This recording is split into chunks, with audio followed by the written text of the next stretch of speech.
Hello Hello， 胖妮儿来喽！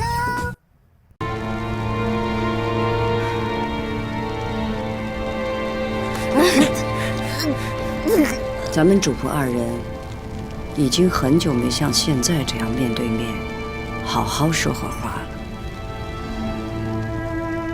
本宫原本想问问你，到底是谁让你陷害的本宫？也想问问你，得了你该得的了吗？只是你把自己的后路断得一干二净，你怪不了旁人，要怪只能怪你自己咎由自取，自食其果。胖妮继续讲《如懿传》，在封建社会，奴婢的地位是很低的。像剧中的莲心，主子为了一己私欲，可以将她随便许配给太监做对时，受尽非人的折磨。也如如懿身边的锁心，为了证明主子清白，她就要尽慎行思，被人生生把小腿夹断。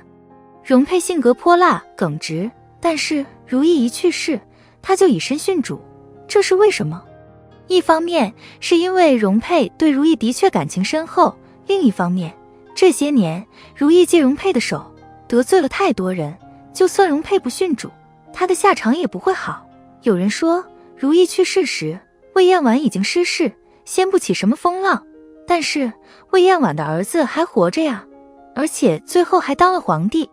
如懿当年罚魏嬿婉掌嘴板柱之刑，可都是容佩行刑的。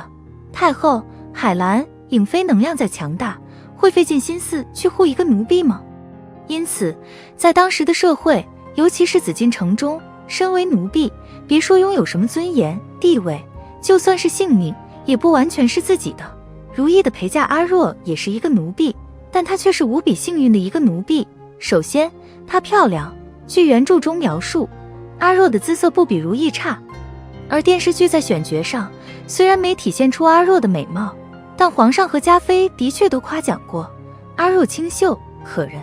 漂亮对于一个女人来说，在任何时代都是很大的优势。也许正是因为阿若漂亮，外表讨人喜欢，当初才会被如懿的父母选中，陪伴如懿一起长大，又陪伴她出嫁。也或者是因为阿若的漂亮使人观之赏心悦目，她的任性才显得可爱，她时不时犯下的错才容易得到原谅。从这点上来说，漂亮也非常危险。如果没有智慧加持，漂亮这件事会成为点燃一个人野心的火种，会成为怂恿他在作死的边缘不断试探的原动力。如果仅仅因为漂亮，阿若还不至于有什么非分之想。作为如懿的陪嫁，她最好的结局也不过是嫁到一个小康之家，过安生的日子。偏偏后来阿若的父亲得到了朝廷重用，仕途顺遂，这一下阿若的地位随之水涨船高，以至于她将自己看成了一个娇小姐，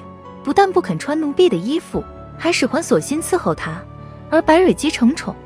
则成为促成阿若转变的催化剂。阿若自觉姿色家世不在白蕊姬之下，先头又有皇上夸她鲜亮机灵，在她的认知里，能够得皇上宠爱似乎成了十拿九稳的事儿。直到这个时候，阿若还是一个非常幸运的奴婢。当莲心被王亲折磨的时候，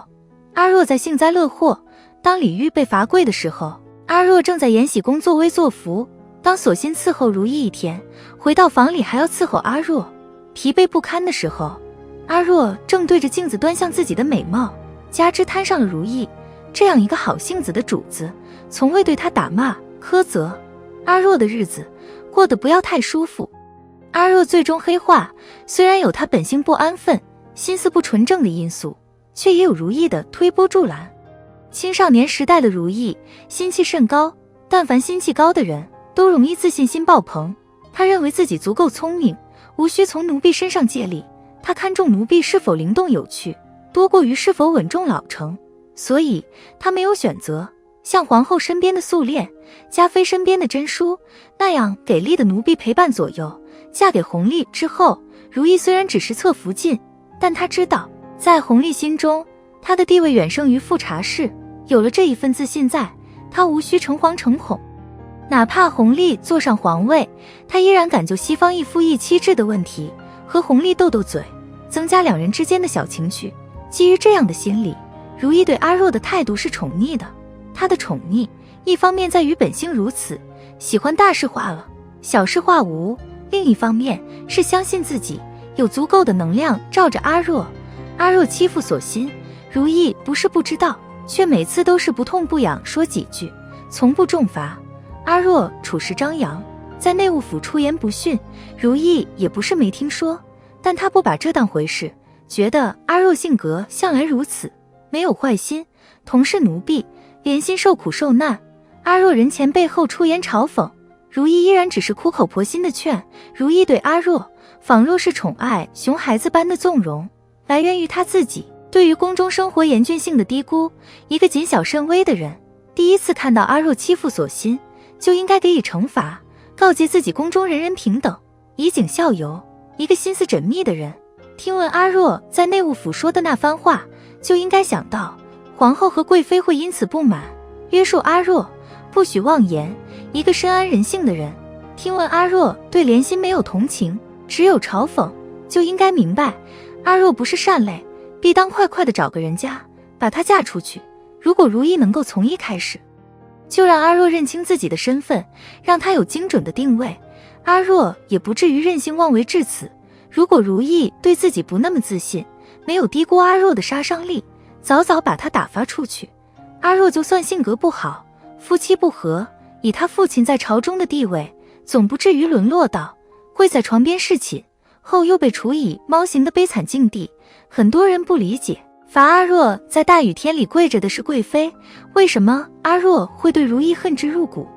因为如意过多的宠溺，让阿若产生了自己不是普通奴婢，而是如意姐妹的错觉。如果从姐妹的角度上来看，如意亲近所心而疏远她，不是背叛在先吗？如意不肯成全阿若和皇上之间的好事，不是暗中作梗吗？如意看到阿若被贵妃惩罚，自己跑回宫中，不是忘恩负义吗？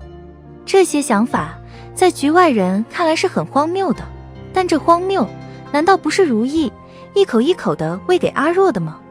当然，胖妮并不是说每一个被宠的奴婢都会成为阿若，也并不是主张被害者有罪论，但阿若所有的傲慢、自大、欲望与张狂，的确都能追溯到如意的影子。而阿若当众指控如意是《如懿传》这部剧的分水岭，从那以后，阿若走上了一条不能回头的路。如意也终于认识到，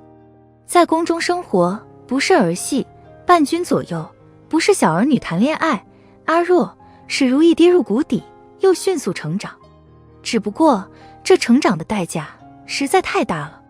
好了，今天的内容就到这里，订阅胖妮，下期更精彩。